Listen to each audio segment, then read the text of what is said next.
Kendall was dying. Her husband, Rex Harrison, knew. Her doctor knew.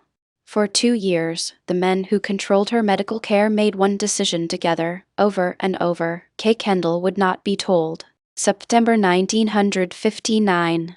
A hospital room in London. Kendall looks at Rex Harrison and asks him the one question 2 years of silence had been built to survive. Mousy, you would tell me if I was dying? He answers her. Don't be stupid, of course I would. You're not dying. She was dying. He had known for 2 years. Her doctor had known for 2 years. And in the final days of her life, Kendall did the one thing the entire arrangement depended on her never doing. She asked directly. He lied to her anyway. Not a story about a woman who never suspected. A story about a woman who asked the exact right question to the exact right person and was answered with a lie, because the people who loved her had already decided, without her, that a lie was what love looked like. Picture the image most people still carry of her, if they carry one at all, a woman in a cocktail dress, laughing too hard, climbing onto a bandstand in a roadside inn, picking up a trumpet she has no business playing, and playing it beautifully.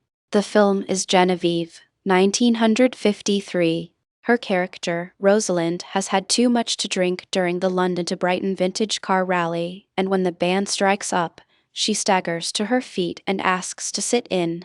The men at the table brace for embarrassment. The one on maracas looks at her the way men in comedies always look at a woman about to make a fool of herself, certain of how this goes. What they get instead is virtuosity. A slow number played with real feeling. Then a fast one hitting the high notes, before she sways back to her seat and passes out with a look of pure happiness on her face. It wasn't really her trumpet.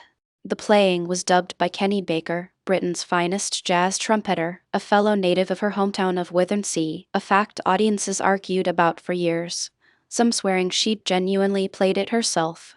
But the performance was hers entirely, the timing, the abandon, the strange dignity she gave a woman making a fool of herself on purpose, in front of men who'd already decided what she was capable of.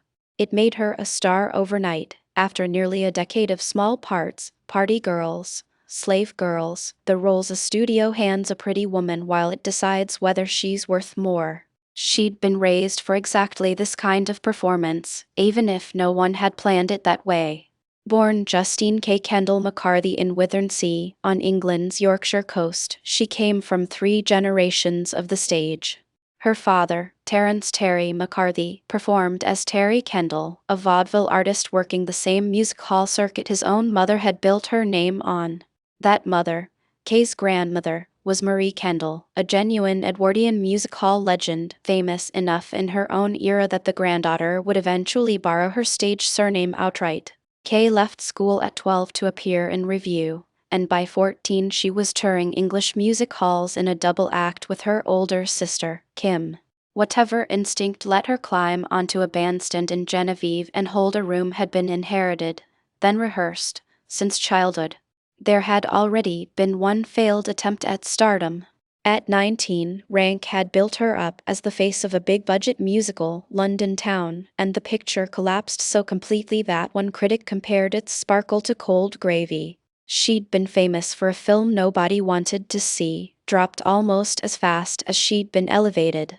She spent the years after in smaller pictures, second billing, the kind of unglamorous survival work that rarely gets remembered, dance hall alongside a young Petula Clark, comic bits and forgettable programmers, a run of parts too minor to build a career on but steady enough to keep her working. Genevieve was the second chance actresses in her position rarely got. Now the press had a better word for her than the ones they'd tried before. Not starlet. Comedian. A clown with the bone structure of a runway model, a gift, some critics later insisted, that British comedy hadn't seen since Carole Lombard. This was the surface. And for years, it was the only version of her the public had reason to want. By 1957, a second story was running alongside the first, a love story, and the public devoured it. Rex Harrison, matinee idol, married to the actress Lily Palmer, had fallen for his constant husband co-star during filming in 1955. It wasn't his first time straying. His reputation as a womanizer had followed him for a decade, since an earlier affair had ended in another woman's suicide. But this one, the papers seemed to sense, was different. The affair became a divorce. The divorce became a wedding. The wedding became front-page news on 2 continents. He was 15 years older, famous for the kind of charm the tabloids called magnetic when they were being polite, and sexy Rixai when they weren't. She was, by every account, dazzled, and dazzling in return. The magazines ran it as a fairy tale with one scandalous chapter in the middle, the wife set aside, the mistress made a wife, everyone landing exactly where romance said they should. Lily Palmer herself waved off the sympathy. She had a companion of her own by then, she told reporters, and no wound worth nursing. There was even talk that she and Harrison intended to reunite once Kendall's part in the story had run its course. Palmer only abandoned the plan because she fell in love again, for real, with someone else, the actor Carlos Thompson, whom she went on to marry. Sit with that phrase for a second. Once Kendall's part in the story had run its course. Nobody printing it in 1957 meant anything sinister by it. It was simply the shape Hollywood gossip columns liked their triangles to take, a temporary detour before the real marriage resumed. Almost none of them knew what it would come to mean, or how literally the phrase would eventually apply. Because what the coverage never mentioned, what it couldn't have, since almost no one outside one doctor's office in New York knew, was the actual reason the wedding happened when it did, as fast as it did. The public read haste as passion. It was, in part, something else entirely, a marriage certificate as much as a marriage, arriving with the legal standing a husband needed and a mere lover never has, at the precise moment that standing had quietly become necessary. For 2 years, 1957 to 1959, Kendall and Rex Harrison lived exactly the life the magazines had promised their readers. They co-starred in The Reluctant Debutante, shot on location in Paris. She won a Golden Globe for Les Girls in 1958, holding her own against Gene Kelly in a big MGM musical that gave a British comedian her first real Hollywood showcase. She guested on the Phil Silvers show in an episode built around her own name. She was photographed at premieres in Paris, London, New York, always beside a husband whose own career had just handed him the role of his life on Broadway. It was, by any measure, the fulfillment of a run of good fortune that had started years earlier with Doctor in the House in 1954. The enormously popular comedy that paired her with her friend Dirk Bogarde and confirmed Genevieve hadn't been a fluke. She had gone, in the space of 5 years, from a contract player nobody could place to one of the most bankable comic actresses in British film, with a Hollywood musical and a Golden Globe to prove it wasn't a fluke twice over. A magazine cover that year might have read, "She has everything." The career, finally, after the false start at 19 and years of thankless parts after it. The famous husband, freshly divorced for her. The elegance that made directors shoot her in profile, the comic instinct that made audiences forgive her anything. People close to the couple would later describe those years as a hectic, glamorous life, 2 words that, side by side, sound like happiness. This was the version of Kendall the public owned, golden, fortunate, arrived. A woman who'd once described her own earlier fame with something close to bitterness. "Nobody had ever heard of me but they called me a star," she said of the hollow celebrity rank manufactured for her before she'd earned it, and who now, finally, seemed to have grown into the thing she'd once been handed too soon. It was accurate as far as it went. It simply didn't go very far. And it left out the single fact that would have explained everything else about how fast, and how completely, this particular fairy tale had assembled itself. Look closer at the pictures from 1958, from the Paris shoot of The Reluctant Debutante, and something has shifted. She tires faster than she used to.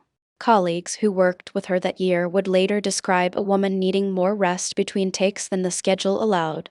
Small accommodations, absorbed quietly into a shooting day, the kind that never make it into a review. The explanation, when the world got one at all, was anemia. Low iron. The sort of thing a woman might mention between questions about her dress, and a reporter would print without a second thought, because it explained the tiredness without explaining anything worth worrying about. That explanation wasn't only for the press. According to biographer Eve Golden, it was the exact story Kendall herself believed. She thought she was low on iron, nothing more, nothing a little rest and diet couldn't manage. A woman told that doesn't demand a second opinion. She doesn't put her affairs in order. She takes a supplement and goes back to work.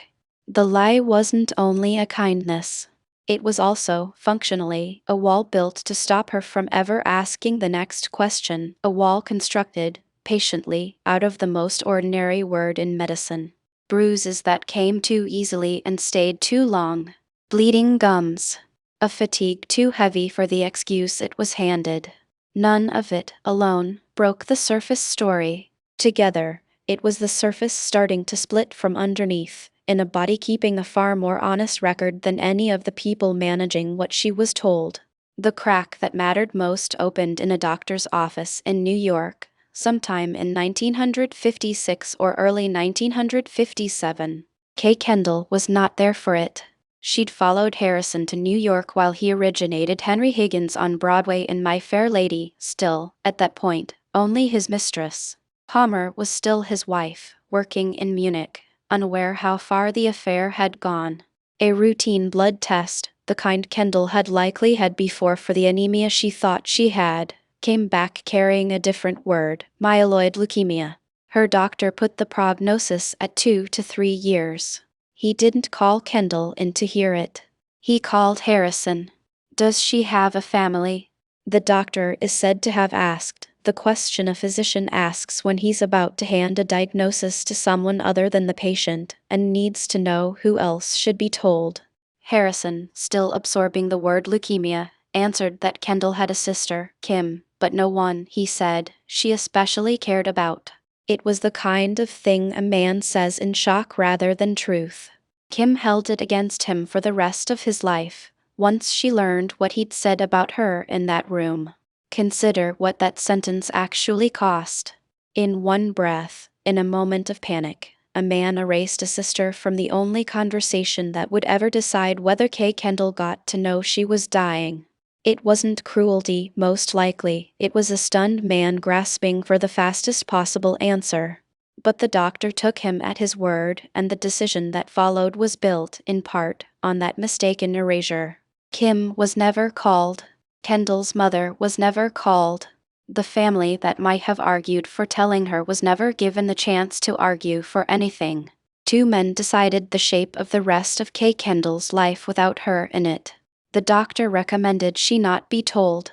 Harrison agreed, apparently without much resistance and without ever raising the question with her mother, her sister, or Kendall herself. She was, at that moment, the only person in the story who didn't know the story was now about her dying, a story that would, from that day forward, be managed on her behalf by a man she wasn't yet married to. Sit with that plainly. The diagnosis of her own body was delivered first to a man who was, at that point, still someone else's husband, in a conversation she would spend the rest of her life not knowing had ever taken place. Not long before the marriage, Kendall was still telling reporters that matrimony wasn't on her mind. "I am not thinking of matrimony either with Mr. Harrison or anybody else," she said, a line that now reads like a woman being honest about a decision that hadn't yet been made for her, in a room she never entered. Then everything moved fast. Harrison divorced Palmer. He married Kendall in 1957 in what the papers called a swift, romantic elopement, none of the slow scandal management his previous entanglements had required. The public read the speed as impatience born of passion, two people too in love to wait. Biographers who later mapped the timeline read it differently, a man racing to formalize a marriage, and the legal guardianship that came with being a husband rather than a lover, while there was still time to arrange it properly. Both readings can be true at once. What the record actually shows is a husband who intended, by his own later account, to give her whatever life remained in the most generous version he could manage, the finest doctors, the steadiest home, a certificate that let him make decisions no mere companion could make on her behalf. He built that generosity on a foundation she never got to inspect. Protection and control wore the same coat here, cut from the same cloth, worn by the same man. Kendall never got to say which one she'd have chosen. She was never told which one she was getting. It is worth noting what the marriage did not do, for all its speed. It did not include her in the decision that had made the speed necessary in the first place. She said yes to a wedding. She was never given the chance to say yes or no to the 2 years of managed silence that came attached to it, folded invisibly into the ceremony like a clause she never got to read. Here is what can be said, carefully, about her interior life in these years, based only on what she told people and what she did. Kendall believed she had anemia. That is the plain fact, confirmed by every biographer who has examined her life. She did not believe she was dying. She worked at a pace that suggests a woman managing an inconvenience, not a woman facing a terminal illness. She finished The Reluctant Debutante, tiring on set but finishing it. She took American television work. She accepted the part that would become her final film. She kept, by every recorded sign, the habits of a woman planning for a future, booking work months out, discussing roles she hoped to play next. If she suspected more than she was told, no letter, no diary entry, no remark on record says so. The record is silent here, and rather than invent certainty the evidence doesn't support, this documentary lets that silence stand exactly where it is. It would be simpler, dramatically, to insist some part of her always knew, that a woman's body tells her things her doctors won't. It might even be comforting to believe. But comfort isn't evidence, and Kendall left nothing behind to confirm it.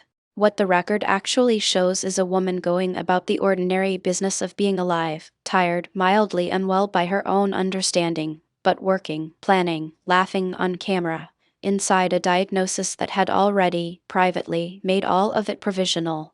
What she did leave behind, from an earlier and less guarded moment, was a different kind of honesty, about fame itself, about being handed a life before she'd built one. I opened bazaars, signed autographs, went to premieres, did everything a star was supposed to do, she said of her first hollow brush with celebrity at 19.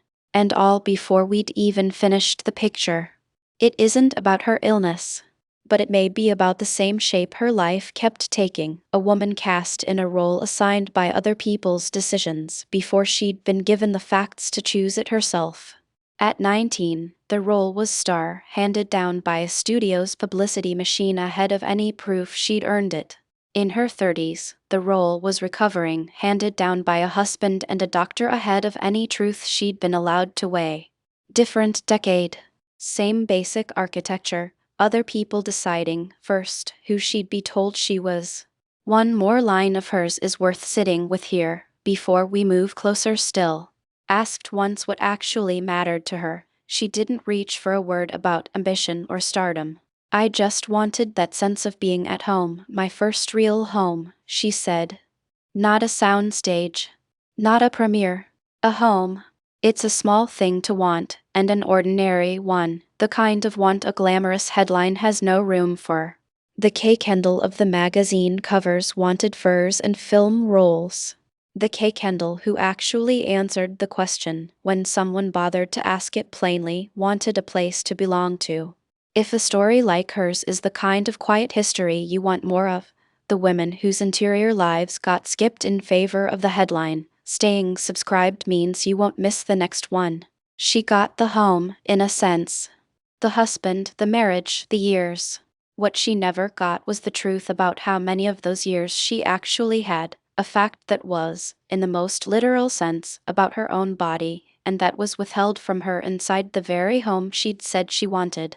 By 1958 and into 1959, the disease no longer needed anyone's permission to speak. Frequent infections. Bleeding gums that wouldn't resolve. bruises appearing without cause and refusing to fade on any normal schedule. Regular blood transfusions, administered under the same cover story that had explained everything else. Iron deficiency, still, after 2 years, doing the work of hiding a terminal blood cancer from the one person it belonged to.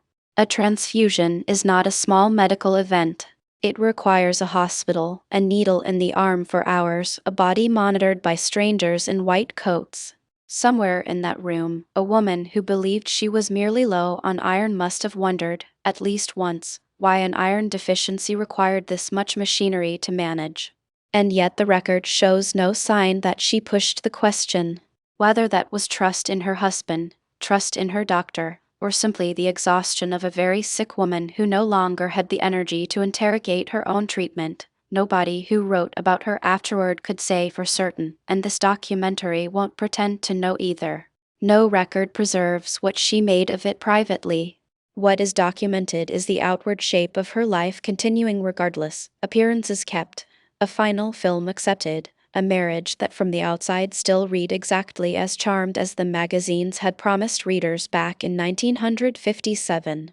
The public version of her life and the medical version of her life were now separated by a distance so wide that almost no one standing in either one could see across it, except the small handful of people standing in both. Her body, in these months, was the most honest witness in the entire story. It kept testifying. Almost no one around her was willing to translate what it was saying into a sentence she was allowed to hear. Several people carried the secret by now: Harrison, her doctor, and, as her biographer notes, likely others who moved through her life closely enough to notice what was being hidden and why. Imagine it from their side, without inventing anything for Kendall herself, sitting across from a woman at dinner, watching her order coffee and complain about a bruise, knowing exactly what her blood held and saying nothing. Watching her plan a film schedule for a year she might not live to see the end of. Watching her laugh, unguarded, at a joke about her own tiredness. Saying nothing. Eve Golden's biography suggests something quietly devastating about the arrangement, that over 2 years, it grew harder for everyone in the secret to be entirely sure the secret was still holding, that it became, to some in her circle, obvious she might know more than she let on. People behave differently around a fact they're protecting. A sentence gets stopped and restarted. A topic gets steered away from too smoothly to be accidental. A husband's carefulness, sustained across 2 years, starts to look less like carefulness and more like grief rehearsed in advance, performed daily, in front of the one person it was meant to be hidden from. There is a particular kind of loneliness in that arrangement, worth naming even though the record can't confirm whether Kendall herself ever felt it. It isn't the loneliness of being unloved. By every account she was surrounded by people devoted to her. It's the loneliness of being managed. Of every room she entered having already been quietly rearranged, every conversation pre-edited, every person in it performing a version of normal calibrated to a fact she didn't have. A woman can be adored, constantly, and still be entirely alone in the one fact that would have changed how she spent her remaining time. Whether Kendall herself ever caught one of those half-seconds, and understood exactly what it meant, is something the record does not say. This documentary won't say it for her either. What can be said is this: a woman surrounded by people managing a secret about her own body was never fully alone with her own life during those 2 years. Every room she entered had already been arranged around a fact she didn't have. A word here, from the person who made this, not the voice guiding you through her story. What strikes me hardest isn't the lie itself. It's the discipline it took to keep telling it. 2 years is a long time to hold a story steady against a body that keeps contradicting it. I think about the separate, exhausting effort that must have taken, not the effort of loving her, which by every account he did, but the effort of managing what she was allowed to notice about her own decline. Love and control can look identical from the outside. I suspect, sometimes, they look identical from the inside too. That doesn't make it right. It just makes it human, and a little harder to condemn cleanly from 60-some years away. In 1959 she began once more, with feeling. Opposite Yul playing Rosalind Peters, a model married to a bad-tempered orchestra conductor, trailed through the film by Ascent. Bernard named Susie. By now she was, by every account, frail. During production she collapsed and was hospitalized. Harrison's explanation, offered to the production and by extension to the world, was a lung infection and anemia, the same cover story, restocked with a new detail to fit a new symptom, still holding after nearly 3 years. Think about the machinery required to sustain a lie of that size on a working film set. A collapse in front of cast and crew is not a private event. It gets noticed, discussed, reported to producers, possibly to the press. Harrison had to have an explanation ready, immediately, that satisfied everyone watching without revealing the one true answer underneath it, and he did. 3 years of practice had made him fluent in it. She recovered enough to finish the film. Critics at the time weren't kind to it.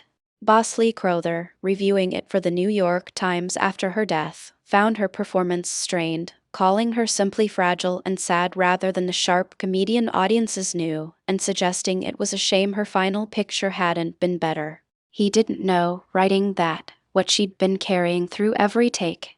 Watching it today, knowing what her body was doing to her during the shoot, other critics have found something closer to remarkable in it. A woman finishing a comic performance, hitting her marks, playing drunk and delightful on camera, while quietly dying of a disease she didn't know she had.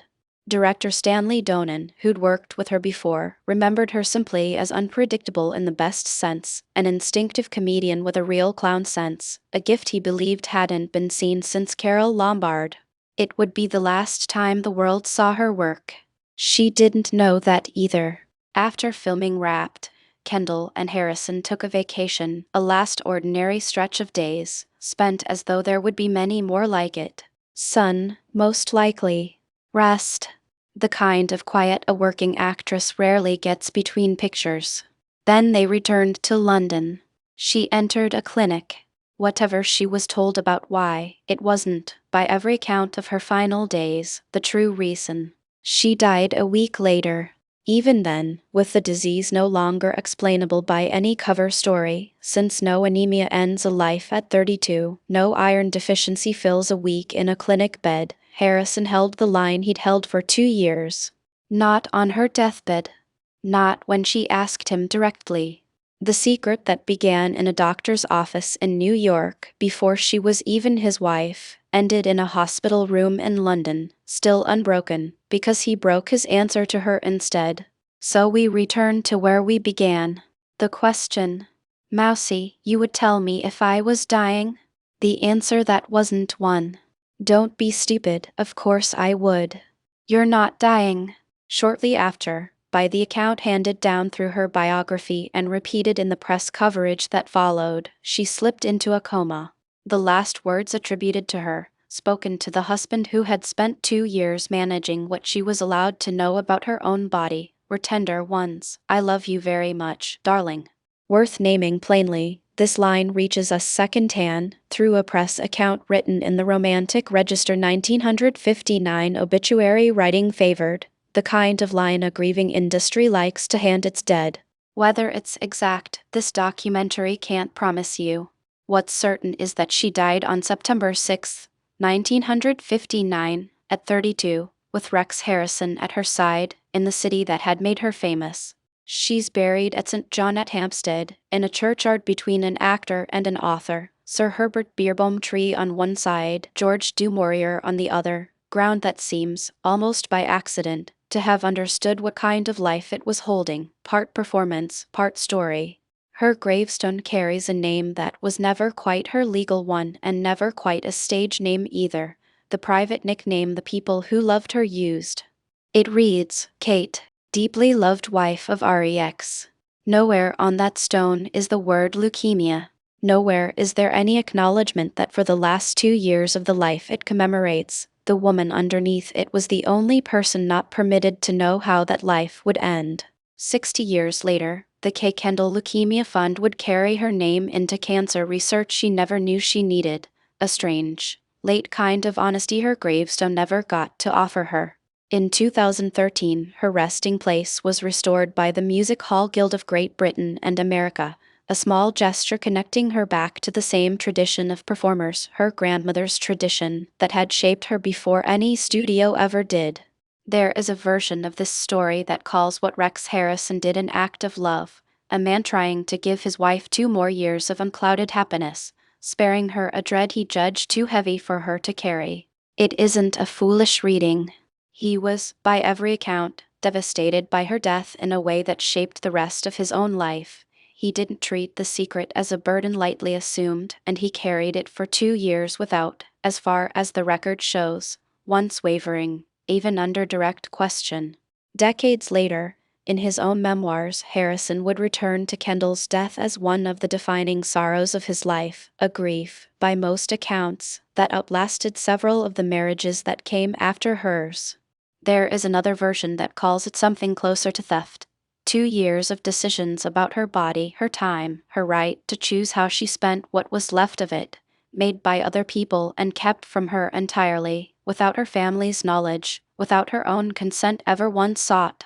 A woman who wanted, by her own words, nothing more complicated than a home to belong to, was never given the chance to decide what she might have done with the 2 years she actually had, who she might have spent them with, what she might have said to her sister, what peace she might have made with dying on her own terms rather than Rex Harrison's. Both readings have evidence behind them. Neither cancels the other out. The record doesn't resolve this. Perhaps it can't be resolved. Perhaps both are simply, uncomfortably, true of the same silence, a silence built out of love, that also happened to be a silence a dying woman had no say in constructing. What can be said without speculation is this, she asked. In the end, past the point where any lie could hold much longer, Kendall looked at the person closest to her and asked, directly, to be told the truth about her own life. Even then, she was told no. We opened with that question because it's the truest thing she left us. Not a performance. Not a magazine quote. A question asked plainly by a woman who, whatever she had or hadn't suspected across 2 managed years, wanted, at the very end, simply to know. It went unanswered. It's the closest thing to her real voice this story has to offer, and it's where her voice, as far as the record shows, stops. Let it be the last thing you carry from her. Not the tragedy. Not the trumpet solo or the Golden Globe or the marriage the magazines loved. Just the question. And the silence that answered it.